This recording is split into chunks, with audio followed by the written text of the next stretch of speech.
A very warm good evening to all of you. Welcome to the 185th session of Centaur's webinar series for teachers. Hope all of you are keeping safe and staying healthy. The topic for today's webinar is literacy in the language classroom beyond letters. And our facilitator for this session is Miss Purva Agarwal. A very good evening to you, ma'am. Very warm welcome to you to this session. Before I hand over the session to ma'am, just a brief introduction about our facilitator, Miss Purva Agarwal. She is a graduate in education with a specialization in curriculum and pedagogy. She has an expertise in the area of literacy pedagogy and has been working in the field since 2014. She has also authored children's books in English and Hindi. She facilitates English language arts and global perspectives and is also a curriculum and learning game designer at Sparkling Minds Global. A very warm welcome to you, ma'am. Before I hand over the session to our facilitator, Ms. Purva, I would like to inform all the teachers that they will receive participation certificates for the session. So please do fill out the feedback form that will be shared with you towards the end of the session. Over to you, ma'am. Hi, thank you so much, Harsha, and hi, everybody. Thank you for taking the time and coming. And just as Harsha said, we are going to be talking about literacy in the language classroom. And if time permits, we might talk a little bit beyond the language classroom. So I'm just going to start presenting. Just give me a moment.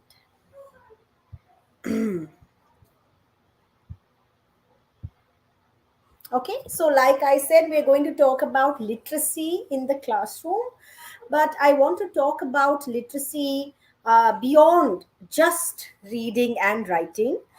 Before we go on, I just want to place a small warning that because of time consideration, will not be focusing a lot on writing, more on reading, but the overall principles of literacy that I'm going to be talking about applies to reading as well as to writing.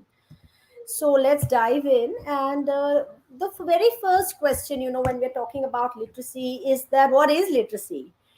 And the common definition of literacy is the ability to read and write. Yes, the ability to read and write. And often we understand it as the opposite of illiteracy. I'm not illiterate, so I'm literate.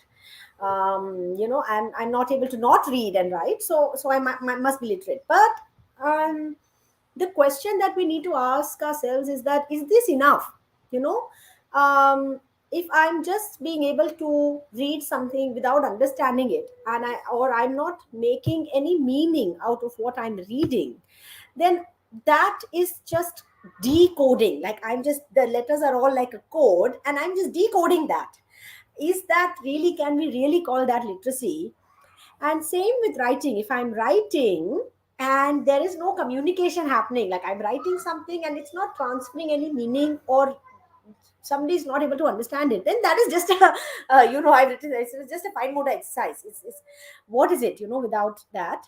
um and I just like to bring focus now also that, with the NEP as well, we're talking about a Nipun Bharat, where they're also talking about reading with understanding. It's no more we're talking about just reading and decoding the letters. So we need to start with understanding that first.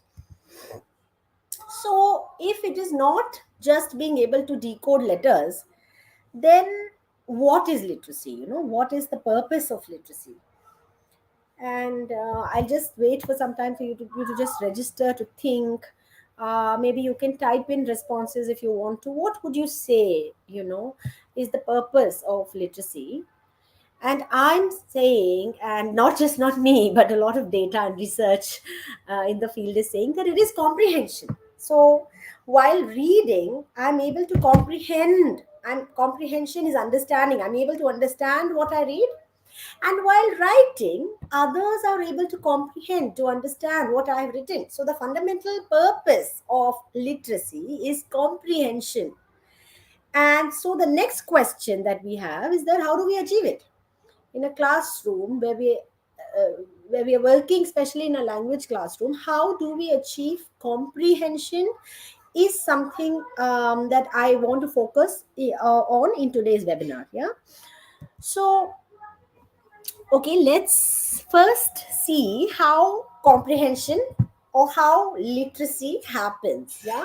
And I'm going to talk to you about two approaches. So, there is a bottom up approach, which is you start at the bottom and you go step by step. And the way literacy is achieved with learners or with children is that you start with the alphabet.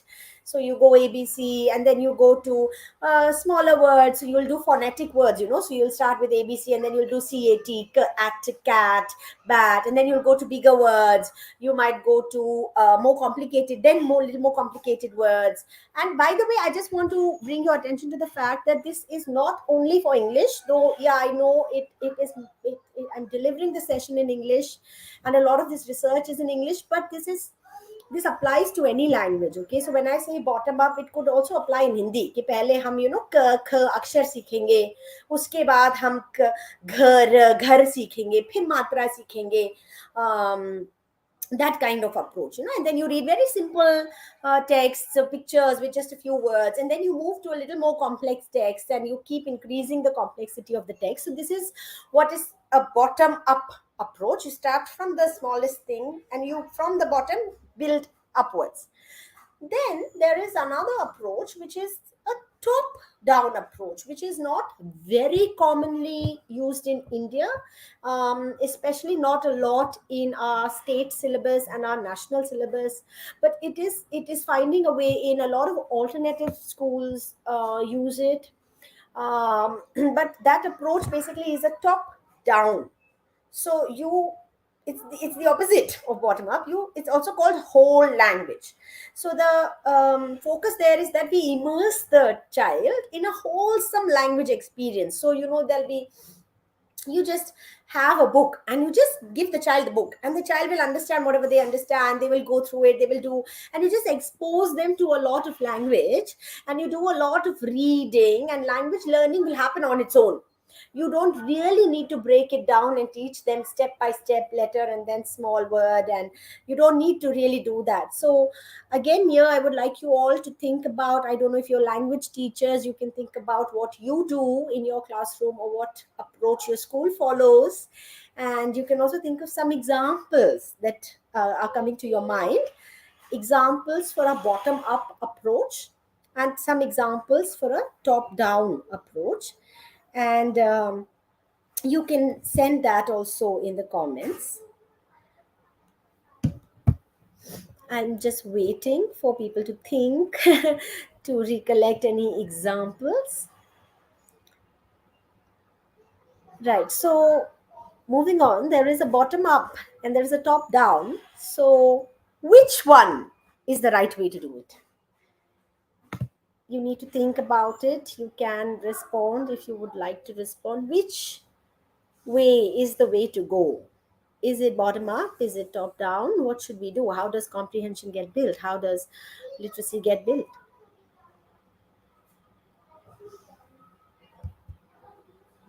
So, so the breaking news for the language teacher is that both are required and both are equally important. So it is not top down, it is not bottom up. You need to do both.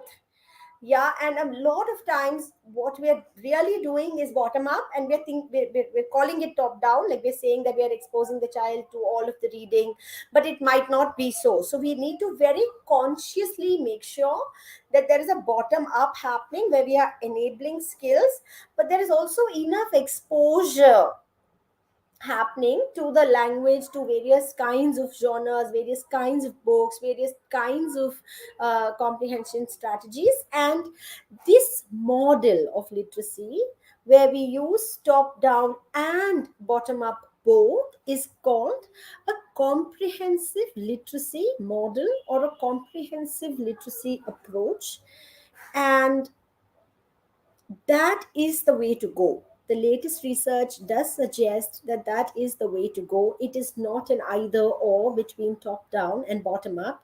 And that is the first thing that we need to really understand, because like I said, a lot of us in India do are doing a bottom up, and sometimes we react to the bottom up. Like we're going on doing things. I've worked in many schools where children are going on working on decoding on phonics, but they're not able to really read and comprehend what they're reading, and there is a lot of frustration happening. And as a reaction to what to this gap that is there with the bottom up approach, there is a complete reaction, and there is a certain segment of schools that are doing just top down, only top down, no doing any step or any phonics, any skill development at all. And we need to be very careful that we're not doing an either or like that, and we're using a comprehensive literacy approach. And I'm going to tell you now in the rest of the webinar what comprehensive literacy approach is, and how can we use it. So this is how it looks. This is the comprehensive literacy framework. So if you look closely, I'm not sure if you can see the picture really well, so I'm going to read it out to you. So what you're seeing in the picture is circles, concentric circles, and right in the middle, the centermost circle, which is red color, it says comprehension, because that's the bullseye. Like I said, that's the ultimate purpose of literacy. So we have comprehension right at the center. Above comprehension, the next circle is fluency, and I will come to each of these terms in the next slides, but I'm just going through that. If you have a pen and paper, it would be very useful for you to draw this at this moment. So we have comprehension. Just the circle outside is fluency. The circle outside fluency is vocabulary. After vocabulary, we have phonics. And then above phonics, we have phonemic awareness. It is different from phonics. So we have phonics, and then we have phonemic awareness. So this is, you're seeing like a round of circles in the center. Then there's a bigger circle surrounding all of this, which is divided into slices, which has read aloud, shared reading, guided reading, independent reading on the left side. And then it has on the right side modeled writing, shared writing, guided writing, independent writing. And we are going to go through each of these aspects of this comprehensive literacy framework, um, as best as we can in 1 hour. So the inner circle, I'm starting with the inner circle. So I will reach comprehension. I'm starting with the outermost circle on that center place. So the first thing, these are all the components of a balanced, of a comprehensive literacy approach. So the first thing that I want to talk about is phonemic awareness. So phoneme is basically the smallest sound that you can hear in a word. So if I say balanced, I can hear b, b. I can hear a, l. I can hear s, s. I can hear d, id. The smallest sound, the individual sounds that I can hear, which is very, very important in any language. Like for instance, I lived I lived a couple of years in Kerala, in Kochi, and there is a sound there in Malayalam, which is, in English we write it as ZH, which is, I still don't know it fully, but param, like r sound. And people used to say it, and they're saying, no, it's Kori code, Kori. And I'll say it's Kori code, r. I'm saying r, or sometimes I'm saying r. And they're saying, no, you're not saying what we're saying. And I'm saying, no, I'm saying what you're saying. And I'm not, because I'm not able to hear that sound, that ZH sound.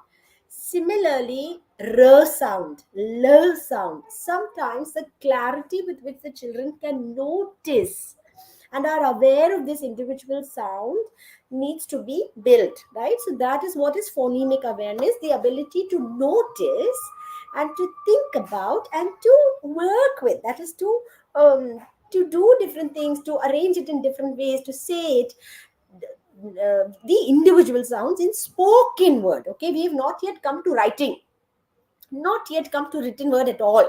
We're just talking about oral language. By the way, oral language is the foundation to being able to read. If I'm not able to listen to a language and make sense of it, and I don't have enough exposure orally to a language, very difficult to read in that language, because I don't have awareness of the sounds of that language. Yeah, so before children actually learn to read, they need to become aware how the sounds in the words work.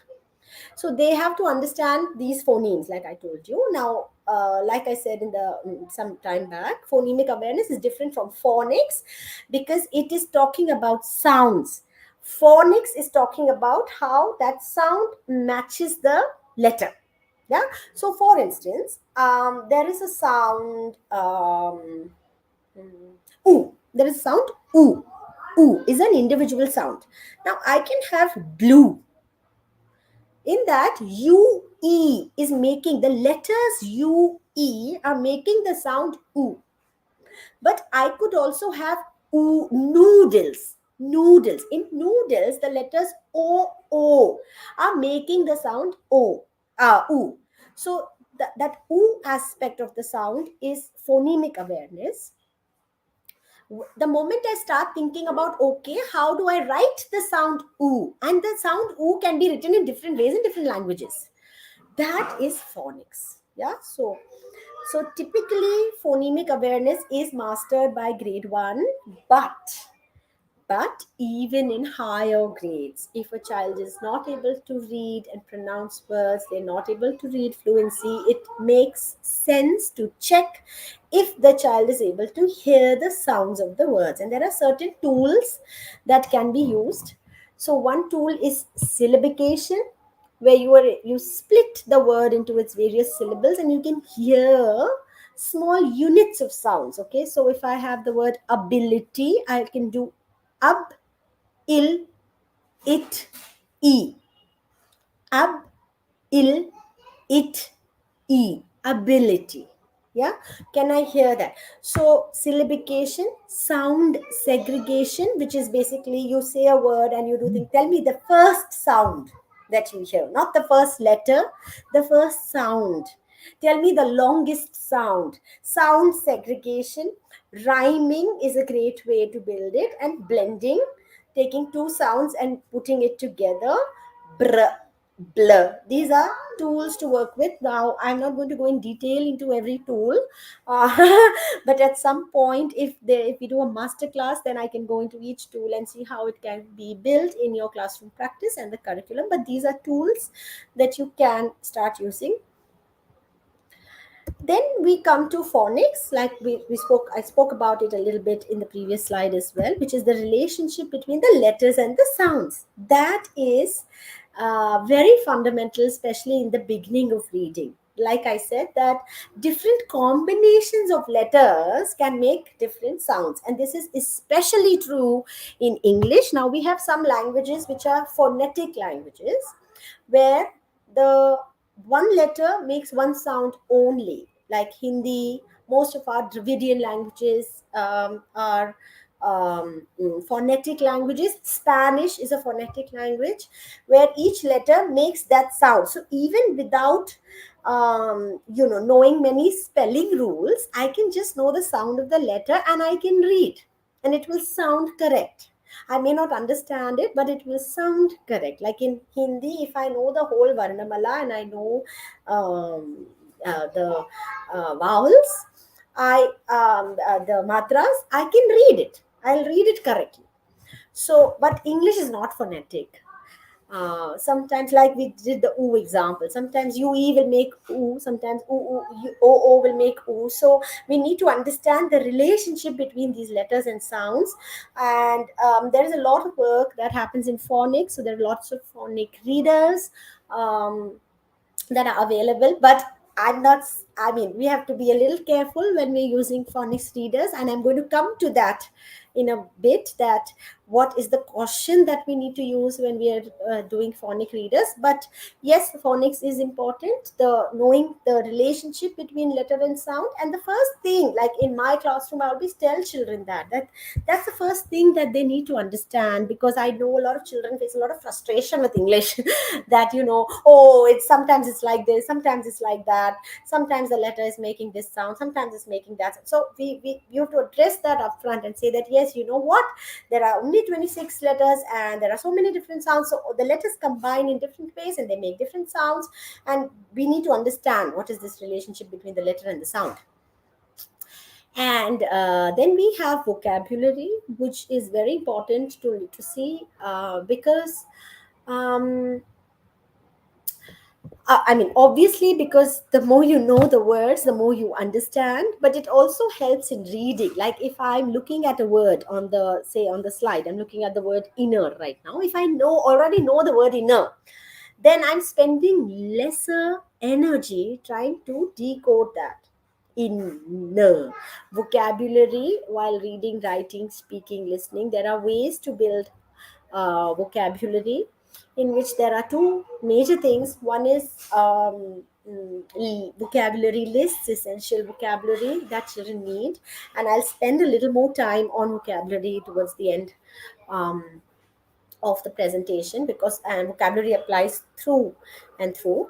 So there is essential vocabulary or thematic vocabulary, like you can give children lists of words, and in vocabulary, obviously knowing the word, the meaning, and the application of vocabulary is very important. Like it's not enough to just give the children the word and the meaning and just make them rote learn it.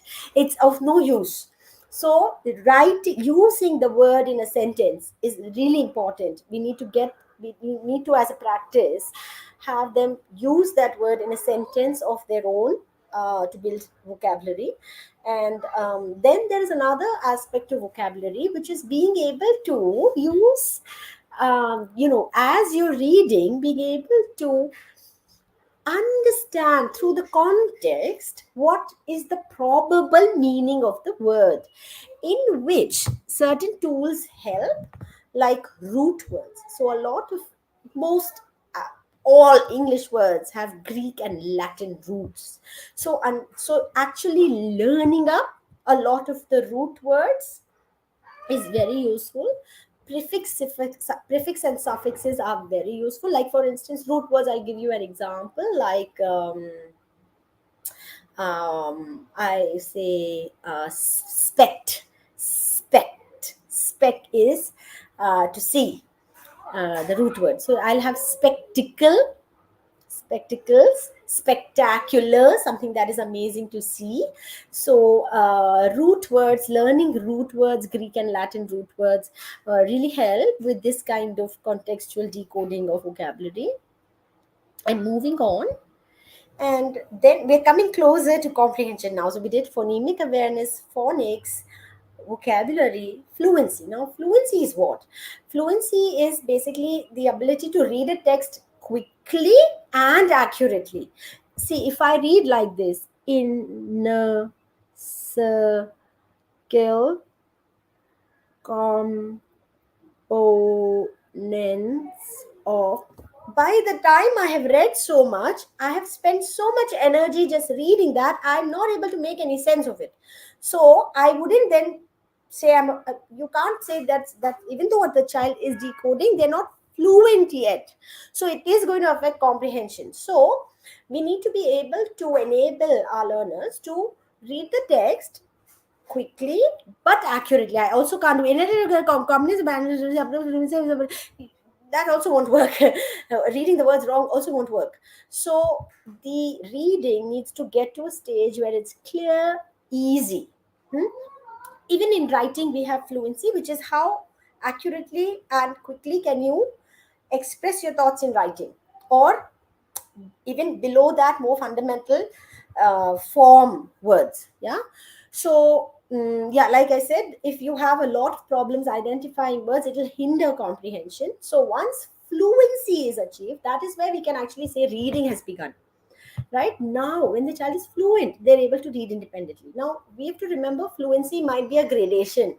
So some child may be fluent in a certain level of text or a certain genre of text and may not translate that fluency. So for instance, it could vary discipline to discipline. Like I'm very fluent in reading math problems, word problems, but not so fluent when I have to read literature. That also exists within disciplines. There might be differences, and just because one child achieves hits fluency, it doesn't mean they might retain it. So we have to keep working on fluency across grades.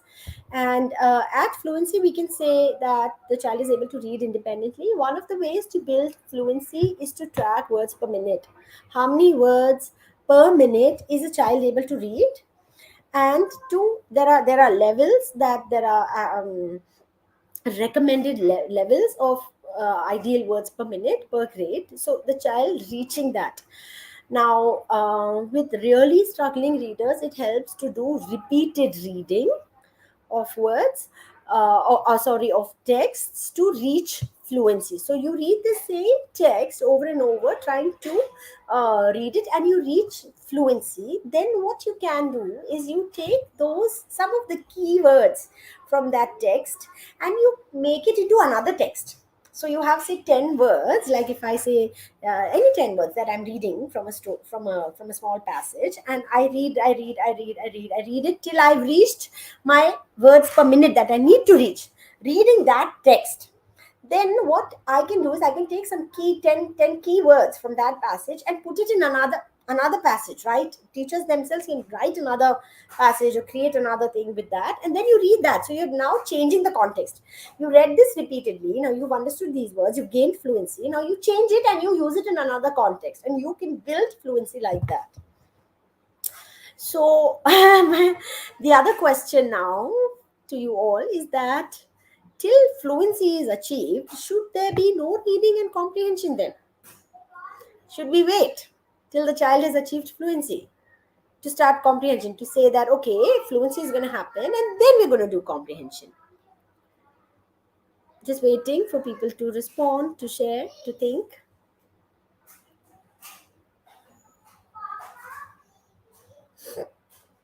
No, no. The answer is no.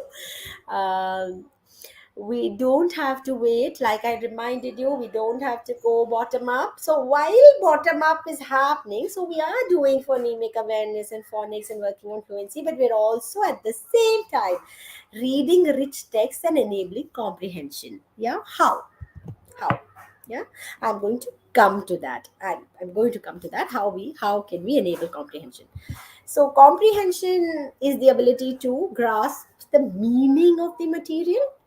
And when we say that students are comprehending, we can use a lot of verbs. That means they're able to distinguish, they're able to explain, they're able to extend, they're able to give examples, they're able to infer, paraphrase, predict, rewrite, and summarize. These are some of the things, some of the skills that we can say, or that children can do if they're comprehending. Yeah. And I'm coming back to the previous question, that does comprehension come later? Is comprehension separate from reading? I'm asking the same question in different ways. Can a child who's not able to read still comprehend? Is that possible?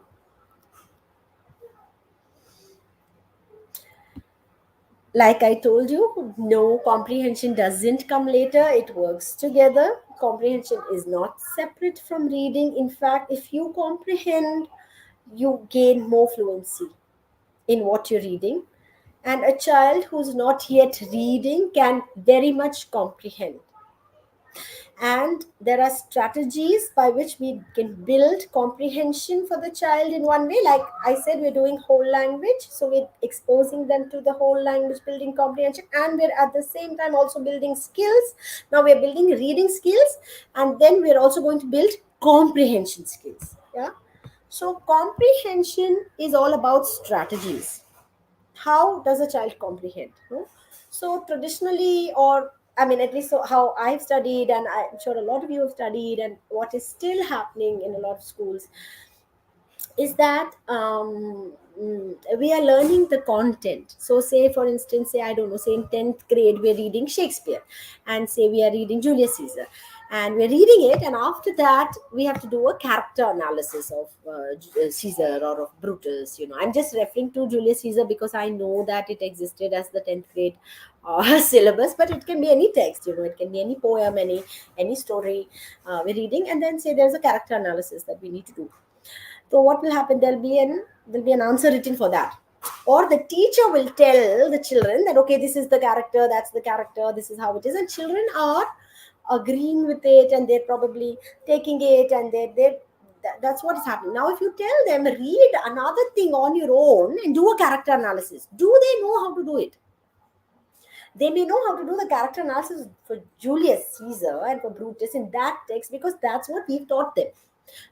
So that's what I mean. We're teaching them content, but comprehension is a skill and it needs to be taught as a skill. So there are certain comprehension strategies, right? So readers who are skilled readers and good readers, they use strategies when they're comprehending. So some of these strategies are prediction. Prediction starts even before I read. Like when I look at the title of what I'm reading and I predict, okay, this text might be, this story might be about this person. Like if I read Julius Caesar, just that reading the title, I may predict that, okay, it's going to be probably historic, is going to be Julius Caesar, is probably going to be the main character. I make predictions even before reading, and then as I read, readers make predictions. So prediction is a very key comprehension strategy. Then we have identifying ideas. See, we're reading a lot, but what is the key idea, what is the central idea that a sentence is communicating, that a paragraph is communicating? So good readers, skilled readers who are comprehending are constantly in their mind identifying these key ideas. Skilled readers, you need to understand, are very active as they are reading. And then there is questioning. So in questioning, you could have all kinds of questions. You could have wonder questions as I'm reading. Oh, I wonder, why is he saying this? I wonder what makes the character do this. I wonder, why is the author portraying the character like this? I wonder why they're saying that the flowers are yellow. um, all kinds of questions. That questioning is a comprehension strategy. Then there is connection. In connecting, we have connecting to self. So I connect with it, that okay, how does it make me feel? I can also identify my emotions or characters emotions, which is also a kind of identifying. And oh, what would I do, or has this kind of thing ever happened to me before? That kind of connection. You can connect to self, you can connect to text. That means I read another story where this happened. That's connect to text. And then you connect to world. Oh, I have seen this happening in the world. When I'm reading a story or I'm reading a poem, I'm reading any text, I can connect it to the world that I'm seeing. And connecting to the world is very important, and children need to be able to read texts where they are able to connect it to their world. I'm going to come, I just want you to take a note of this, and I'm going to come towards the end, that how, if the text is not able to connect to the child's world, what issue it creates. And then there is summarizing, which actually comes from identifying key ideas. And as they, now you have to understand, skilled readers, as they read, they keep summarizing. So as I'm reading, I'm summarizing and reading. So I'm going, I'm taking that and then moving forward. I'm summarizing as I read. It's not like a bookend exercise that I read everything and then I summarize. And then there's analysis, where they're thinking about bigger structural things. Like they're thinking about, okay, how was this sectioned? What, suppose I read an essay which is 5 paragraphs, what did the first paragraph really do, what did the last paragraph really do? Author's purpose is something. So analyze is something that doesn't already exist in the text. I have to think about it. and reach some conclusion. So these are some comprehension strategies. Again, I can't go in detail into each strategy, but these are some strategies, and you can use some of it in your classroom. No matter which curriculum you're doing, the way you deliver the class, you can include some of these strategies. Like I can model something for you. So say this is a book that we read, and I can just before starting say, even if this is in my syllabus, I can just start and I can say, okay, what do you think, what's the name of the book? Okay, The Day Grandfather Tickled a Tiger. Now for you it may not be a book cover like this, it may be a chapter, and then there'll be a title. You can look at the title and you can ask them to predict, and based on the predictions, and there's no wrong or right prediction, it's just how significant is the prediction. So you can predict, okay, maybe there's going to be a tiger, maybe there's going to be grandfather, maybe there's going to be something I can see from the picture, maybe there is some kind of a relationship between them. Oh, okay, do tigers and people have a relationship? Do they sit and laugh with each other? Maybe not. You can now level this prediction based on how much the children know. So for instance, in the school where I work, we teach children about different genres. So when you look at something like this, you can predict that I think it's going to be a fable, because fables are the kind of stories that have animals in them. You can do that. I think maybe the animal is going to be maybe personified. Maybe they're going to have human like features, because I know tigers, I don't know if tigers do this. So you can predict like that and move on. As you're reading, you can summarize and model. I'm just going to come to that now. Okay, how what more we can do to include teaching of, but what you really need to understand is that you need to teach specifically how to comprehend, not what you need to take away. Okay, also how to do it so children are independently able to comprehend. Okay, so this was the inner circle where we went from phonemic awareness, phonics, vocabulary, fluency, comprehension, the bullseye. And then there's the outer circle, which went left and right, which was about the instructional strategy. So these are all the components that we need to build. How do we build this? So we have something called read aloud, number one. Then we have two shared reading, then three guided reading, and four independent reading. This is how it moves. So the model is called a gradual release of responsibility. So the first one in the model is I do, you watch.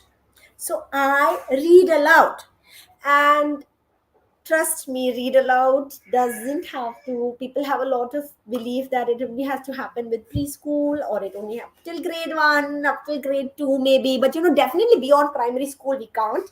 But you can, because also the level of the text changes, and like I said, children who might be fluent in a certain level of text may not be in another. Children who might be at the level of non-fiction increases, so the children who might be fluent in fiction may not be in non-fiction. So you can still do read aloud at any grade. So reading aloud is I do and you watch. And as the teacher reads aloud, she is modeling strategies for children. Yeah. So as I read aloud, it is not I'm just reading and you're listening. I'm actually showing. Oh, okay. As I read, I'm now wondering, why did the grandfather say this? Okay. He had the distinction. What is distinction? So as you read aloud, you are modeling comprehension for children, and there are guides to the way read aloud can happen, which again we don't have enough time to go really in detail in it, but maybe I could share the guide, planning guide. Okay, the second, so the first one is model. And what happens is, when you model reading aloud, and parents can do this to their children, when you do this, you're modeling an amazing, beautiful reading experience for the children, which is very valuable. They need to be able to see how beautiful, enriching reading can be. So, read aloud is modeling. Then we have apply, where we share the reading. So, for instance, if I was reading this book with primary school, I would say, okay, I'll read a little bit, you read a little bit. Okay, the they may read, not read grandfather, or they may read tiger. Okay, a tiger. Okay, I wonder why tiger is written in different color, right? So we're doing it together. We're sharing the reading. The third, so that the second one is called I do, you help me. Now the third step, which is you do, I help, which is where children are now. This is called guided reading. Children are reading, and I may just go and assist. So, ideally, you would put children in smaller groups. Groups of four is ideal. Between three to five, anything is okay. And they sit and they're trying to read, and you are just going to go and guide their reading, which is that you're not reading for them. You may help them read. Like you may say, okay, what is that letter?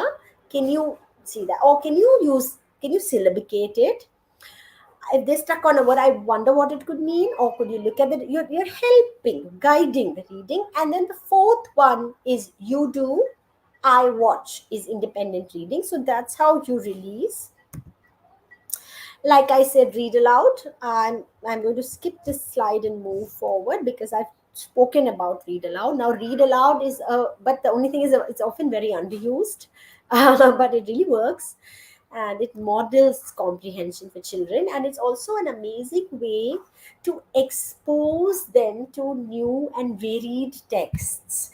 And read alouds don't have to happen only in the English or the Hindi or the Kannada or Marathi, whichever areas you are coming from in that class. Libraries are a great place to read aloud. A library doesn't have to be a place where children are only coming and uh, borrowing and issuing books. There can be space created, even if it's just a small 10-minute read aloud. Even if it's not the whole book, it's a great place to do read alouds, and you have to expose them. We spoke about whole language in the beginning. So while we're doing bottom up and we're doing phonics work and vocabulary work and fluency work, at the same time we are exposing them to a lot of new and varied text. And what happens is when they get exposed to it, they start internalizing the structure of the text, of different kinds of stories. They start, if you read three, four fables to children, they start realizing that, hey, they all have animals. Hey, there's always this moral that is related to a consequence. Hey, folk tales always have this certain kind of element. Hey, fantasy always has. And they start understanding different kinds of narratives, different kinds, and their exposure builds. So that's the whole language work that happens. So read aloud, very important. Now, so we've spoken about how we come to skilled reading. Yeah, we use all of these, we use whole language, and we come to a skilled reading. But what happens beyond, like I said in the beginning of the presentation itself, that it's not just about skilled reading. This is something called a four resources model, which talks about how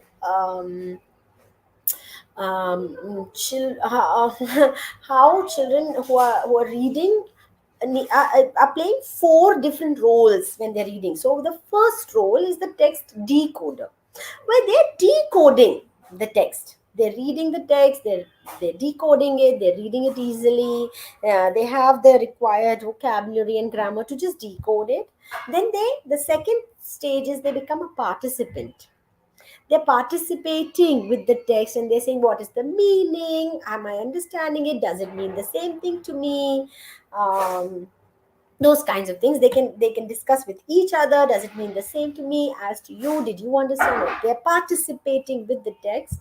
The third one is they're starting to become a text user. They're able to read this text and then use it to be able to write texts of their own, or be able to use it in a different context, that kind of thing. So they'll start talking about genre, they'll start talking about who's the audience, and if I had to write to an audience like that, what kind of text would I write, how would I use it, what is the use of this kind of a text, what is the purpose, author's purpose. And in author's purpose, we say the purpose is pi, so it's to persuade or to inform or to engage. So okay, the purpose is to persuade. This is the kind of structure that is being used. They're starting to think about using the text. Then they become a text analyst, where they're thinking about what are the assumptions, who are these assumptions accurate. Like if they're reading a lot of stories where all women are represented as weak, or as not having a say in matters, then is that accurate? Is that okay to represent women like that? If all children are represented as fair, In books they're reading, is that okay? Why are all children fair? Why are there no different children? Whose perspective is the text from? Even things like fairy tales, like if the fairy tale, if say we take let's say go Red Riding Hood. Red Riding Hood is from whose perspective? It's from Red Riding Hood's perspective, and the wolf looks evil. But if we were to write it from the wolf's perspective, what would happen? So that kind of thinking about a text is what makes them a text analyst, and this is the four resources model that is very useful to incorporate in classroom, where we want to go beyond just a skill reading. So we say, there's reading the line, then there's reading between the lines, which is comprehension, inference, those things, really seeing what is not fully said. And then there is reading against the line, where you're questioning what the writer is writing and why they're writing it, and is that okay. So all of those three really equip children with literacy that is useful for life. Now, there are some key concerns. I think we're at 5:45. I'll take 5 minutes and then wrap up. So, there are two key concerns. So, everything can break. That's why I called it breaking points. So, there are two major breaking points that I know and I've seen. So, the first breaking point is I don't want to do it. I don't want to read. Children reach there, and remember I spoke about how the text needs to connect to their world, connect to the world. There, the key thing, the thing that we need to wonder about is the word that I'm reading connected to my world. And there are researchers here, especially Paulo Freire. There is a person called Sylvia Ashton Warner who's written a book called The Teacher. Paulo Freire has written something called Pedagogy of the Oppressed. You can read these books if you wish to.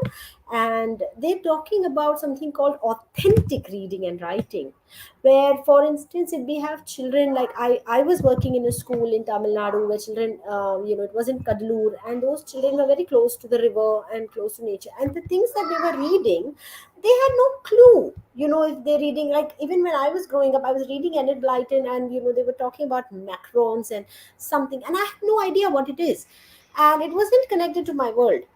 So is the what I'm reading connected to my world? Am I able to connect it? And if that connection happens, then the interest, the motivation in children to read, to really understand, to see themselves in the text, increases. So wherever possible, if you can get children to read things that are connected to their lives, is is great. I had two case studies that I wanted to share, but I think we're out of time, so I'm not going to be able to share the case studies here. I just want to tell you, like I was talking about phonics readers in the beginning, this is the issue with phonic readers.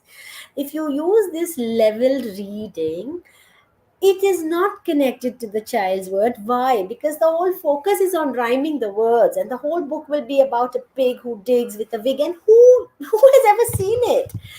And who cares about it? I don't care about that. That's not my story. That's not a story I want to read. That's not a story I've seen. So that is the problem with these phonics readers, these level readers. So I'm not saying don't use it, but we have to use it with that caution. And if we are using it to do the bottom up work, we have to do other kind of reading where the child is able to read stories is connected to their world. Yeah. The second breaking point, so first breaking point is I don't want to do it. Now the child has said, okay, I want to do it. The second breaking point is I can't do it. And if we see that in children, the certain things to do is obviously address skill gaps. So you start with phonemic awareness. Please start with phonemic awareness and phonics through some. I don't have time to go fully into the games and activities. If you do a little bit of research on phonemic awareness building activities, quite a few resources are available. If at any point we get to do a masterclass, I can share more. You again, you can use level readers, but obviously with caution, like I said. Then linking reading to sensory outputs really helps. Like read something and draw it. So read something independently, draw it. Read something and do those kinds of things. Then there is Fluency is the bridge between reading and comprehension. Like we discussed, work on their words per minute. You can use repeated reading. And then there is expanding the world through the words. So giving the children enough words for them to really be able to understand. So we can use something we can use something. I already spoke about essential vocabulary, but there's something called semantic mapping, where you write a word and you write all the words connected to it, or you write a theme and you write all the words connected to it. It really expands children's mental schema of words and what they're able to understand that. And then the last thing, I'm going to stop sharing, but the last thing is to work on comprehension strategies. So even if you are bound by a syllabus and you need to deliver certain syllabus, as far as possible, teach them the strategies that are needed to comprehend. So use prediction, use connections, use questioning. There's one more that I want to mention, which is visualization. So as you read, drawing or acting out what is happening, visualizing what is written, is a very useful comprehension strategy to use. These are some of the things that can help. There's a lot, a lot more. Yeah, I think that's about it. Harsha? Uh, yes, ma'am. There are a few Yeah, questions, ma'am. Yeah. yeah, Rakesh sir is asking, when you were doing that read alouds slide, right? So he was yeah, asking, in a class of 53 children, is it possible? So please guide us. yeah, yeah. So where there is a lot of children in a class, it is good to use guided reading. And I'm not sure if you're talking about a state syllabus. They have a textbook where they have the same thing that they're reading. So if you group children, and what you do is you do a mix of read aloud and guided reading, so you put them all together and you read aloud a little bit to them, where they're all looking. So ideally, when I'm reading aloud, children are all looking at the book that I'm holding, is ideally how we would do it. But what you can do with a large number of children is let them look at what they're reading, but they are not spending bandwidth reading. You are reading it and they pause with you wherever you pause, and then a little bit you can do shared reading or guided reading with them depending on their level, where you say, okay, now you read the next one sentence in your group, and you can really use peer learning there. Make them discuss with each other, or just say, okay, you know what, can you all write one question that comes to your mind? So that is the way that you can break through with a large number of children to do read alouds. Thank you for the reply, ma'am. We shall wait for 1 or 2 minutes for the teacher participants to type in their questions in the comments box, ma'am. Sure, sure.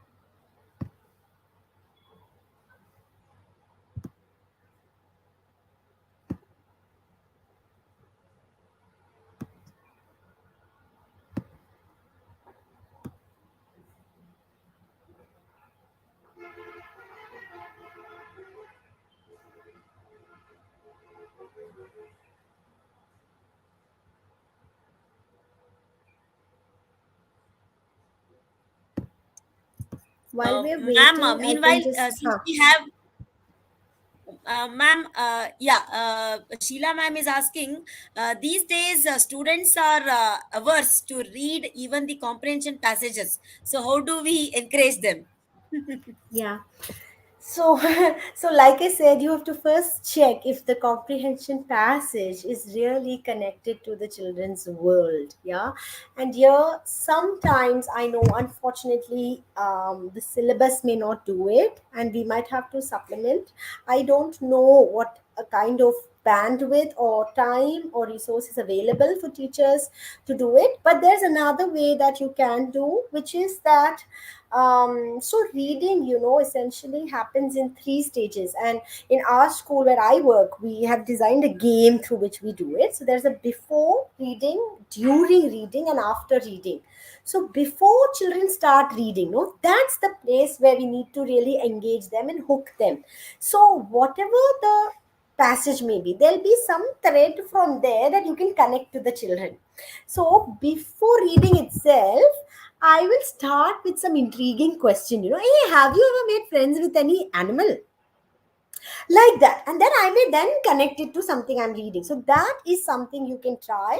And you will take a lot of questions from children and a lot of predictions. The prediction is the way for children to get hooked.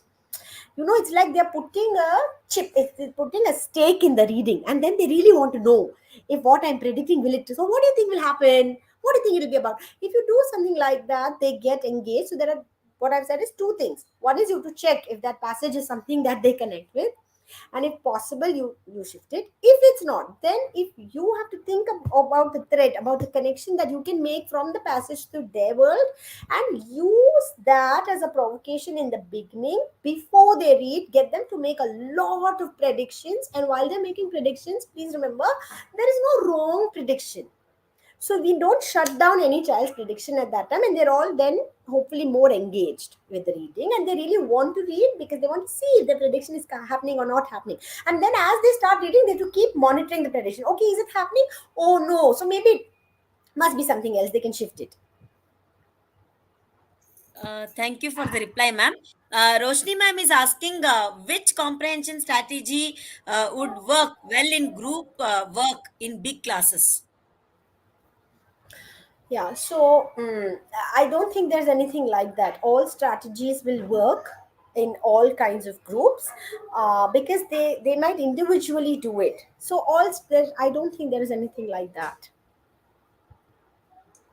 Thank you for the reply, ma'am. Another one, one more. One of the teachers is asking, how can we improve learners' oral language? Oral language through a lot of you mean speaking, right? They're able to speak in English. That's what it means, I'm assuming. So a lot of exposure has to happen. So the way reading and writing are linked, listening and speaking are also linked.